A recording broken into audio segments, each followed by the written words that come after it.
第一章75歳の朝。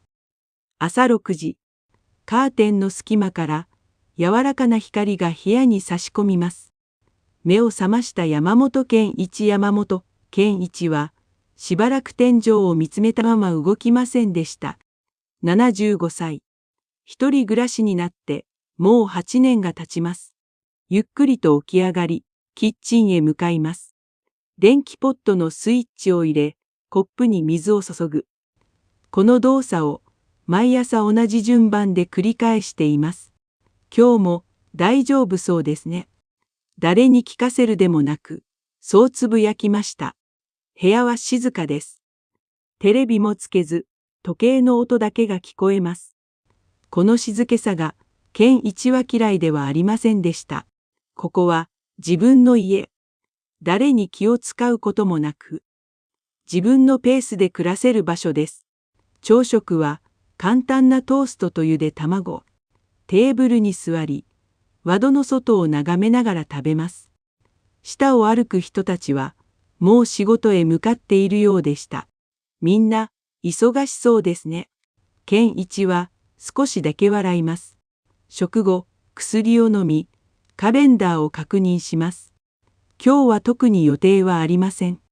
それが少し誇らしくもあり、少しだけ不安でもありました。ふと、廊下の写真立てに目が止まります。若い頃の姉と並んで写った一枚。姉さん、最近、あまり連絡を取っていませんでした。この家で最後まで暮らしたい。それは、健一のはっきりした願いです。けれど、そのために、何が必要なのかまでは、まだ考えきれていませんでした。第二小姉からの知らせ。その日の午後、健一は洗濯物を畳みながら、携帯電話を手に取りました。画面には、見慣れた名前が表示されています。姉、山本澄子。もしもし。受話口の向こうから聞こえてきた声は、以前より少し遠く感じられました。健一、久しぶりね。要件はすぐに本題に入りました。私ね老人ホームに入ることになったの。その一言で健一の手が止まります。永久ですね。澄子は少し間を置いてから話し始めました。この前、家で転んでね。誰にも気づいてもらえなくて。声は落ち着いていましたが、どこか言い聞かせているようでした。それで、周りに勧められて、一人でいるのはもう危ないって。健一は返す言葉を探します。安全のためだと頭ではわかっています。それでも胸の奥がざわつきました。姉さんはそれでいいんですか？そう聞くと電話の向こうで短い沈黙がありました。仕方ないわよ。その答えは少しだけ重く響きます。通話を終えた後、健一はしばらく携帯を握ったままでした。窓の外では子供の声が聞こえます。いつもの日常です。けれど自分の中の何かが確かに動き始めていました。仕方ないですか。その言葉を自分もいつか口にするのだろうか。そう思うと背中が少し寒くなります。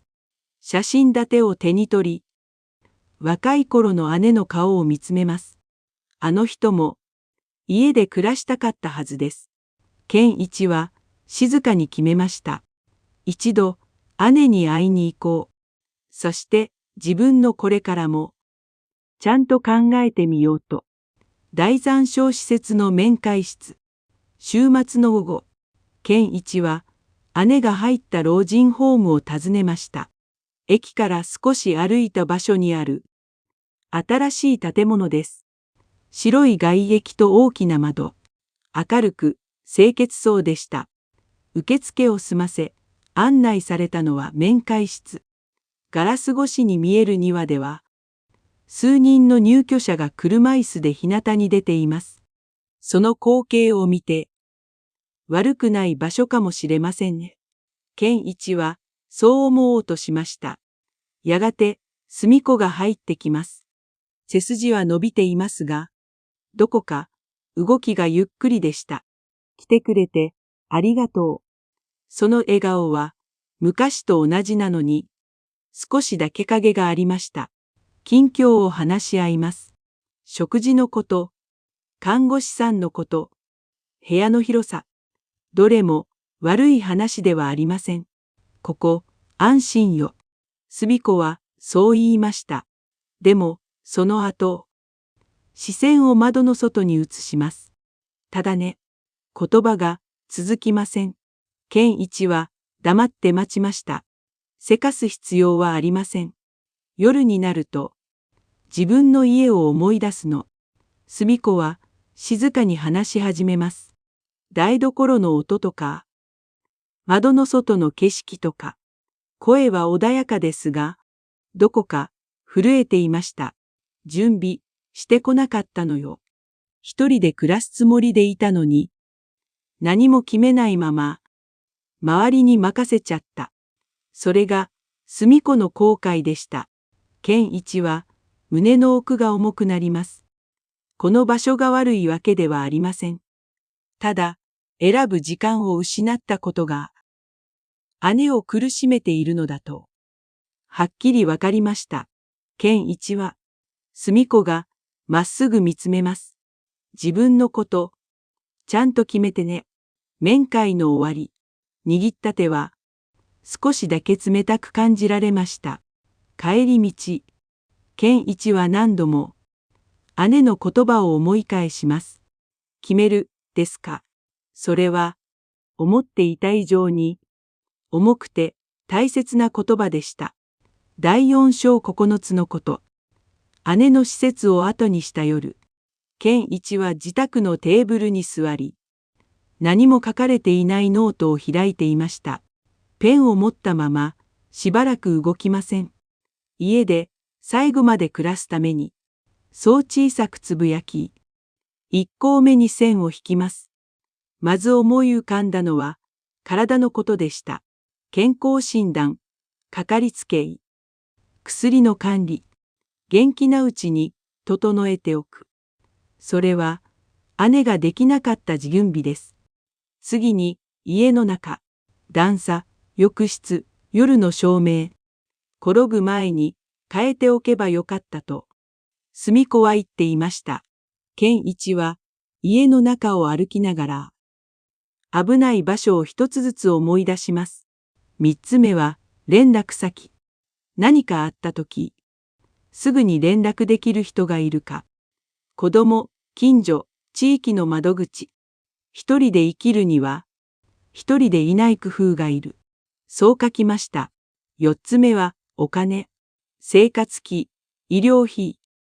そして、もしもの時、難しいことはわかりませんが、知らないままでいる方が、もっと不安だと気づきます。五つ目、食事。作れなくなった時の選択肢。宅配、配食サービス。食べることは、生きること。健一は、太字でそう書きました。六つ目は、助けを頼む力。全部、自分でやろうとしないこと。隅子の後悔が、この言葉に集まっている気がします。七つ目、毎日の役割。起きる理由。外へ出る理由。それがなくなると、人は急に弱くなると、健一は知っていました。八つ目、話す相手。長い会話でなくていい。挨拶だけでもいい。声を出す場所が、家の外にあること。そして最後、9つ目。健一は、しばらく考えてから、ゆっくり書きました。自分で選ぶ覚悟。誰かに決めてもらうのではなく、変わることも含めて、自分で決め続けること。ペンを置き、9つの言葉を見渡します。完璧ではありません。でも、これが今の自分にできる。精一杯でした。まだ、間に合いますね。そう言って、健一はノートを閉じました。第5章小さな点灯。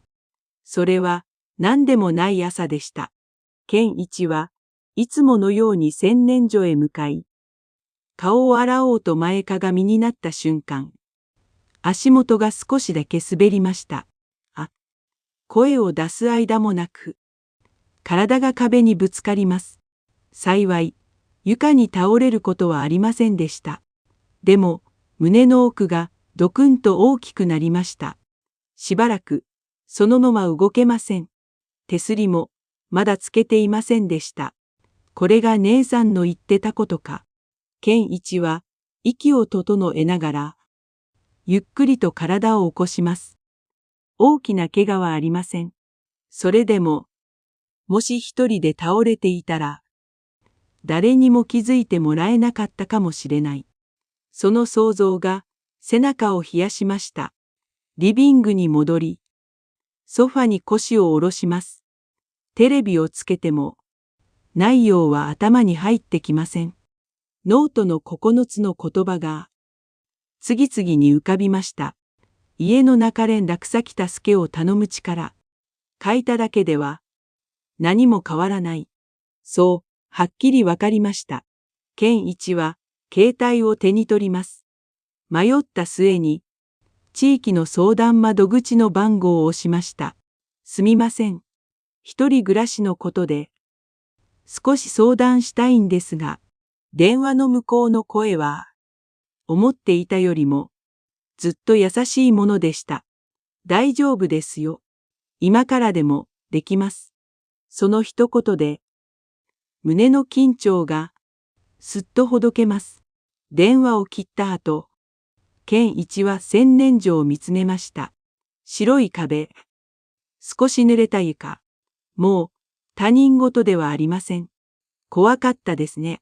そう口に出すと、自分を責める気持ちが少しだけ和らぎました。転倒は大きな事故ではありませんでした。けれど、これ以上な日ほど大切な合図でした。第6章遅くなかった時軍日。数日後、健一の部屋に地域包括支援センターの職員が訪ねてきました。30代後半くらいの女性で、柔らかい声と落ち着いた話し方が印象的です。今から整えれば、家で暮らす選択肢は十分ありますよ。その言葉に、健一は思わず背筋を伸ばしました。一緒に家の中を見て回ります。浴室、廊下、玄関、ここに手すりを。夜は、この照明をつけましょう。一つずつ現実的な提案が出てきます。全部、今すぐやらなくていいんです。職員は、そう言いました。できるところからで、大丈夫です。健一は、ほっとします。完璧でなくていい。それは、姉が一番欲しかった言葉かもしれません。次に、連絡体制の話になりました。緊急通報サービス。近所の見守り。定期的な電話。一人で済むけど、一人にしない仕組みです。健一はノートを開き、9つの言葉を見せました。職員は静かにうなずきます。よく考えていらっしゃいますね。その瞬間、健一は胸の奥が少しだけ軽くなるのを感じました。これまでの不安が形を持ち始めた気がしたのです。夕方、職員を見送った後、健一は窓を開けました。風が部屋を通り抜けていきます。遅くなかったですね。誰にでもなく、そうつぶやきました。この家で暮らすという選択が、少しずつ現実になり始めていました。第7章を選ぶということ。準備が少しずつとこの言い始めてから、健一の一日は以前よりもはっきりと輪郭を持つようになりました。朝起きる理由、外へ出る理由、それらが自然に生活の中に戻ってきたのです。午前中、近所のスーパーまで歩きます。距離は短くても、足元を確かめながら進むようになりました。急がなくていい。自分にそう言い聞かせます。レジで顔なじみの店員と短い言葉を交わします。今日は寒いですね。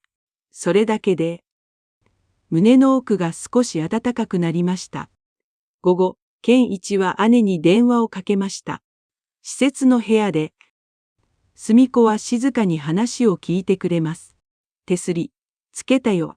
相談する人も決めた。電話の向こうで、姉は少しだけ息を飲みました。よかったわ。その声には、安心と、ほんの少しの羨ましさが混じっていました。姉さんのおかげです。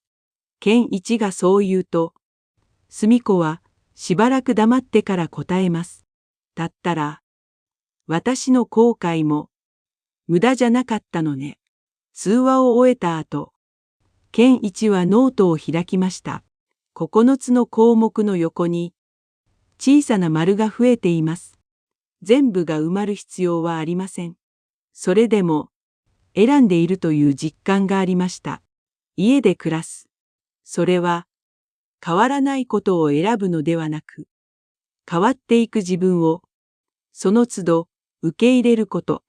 健一は窓辺に立ち、外の空を見上げます。雲はゆっくり流れていました。今日は今日でいいですね。そう言って、静かに深呼吸をします。第八章子の家で迎える夜。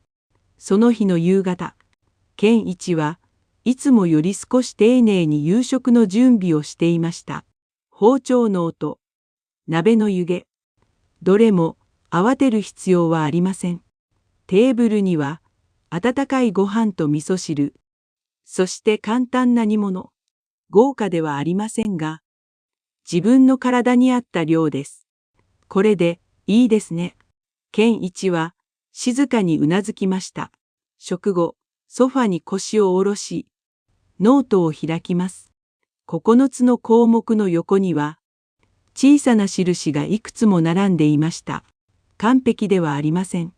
それでも、何も決めていなかった頃とは、確かに違います。窓の外は、もう暗くなっています。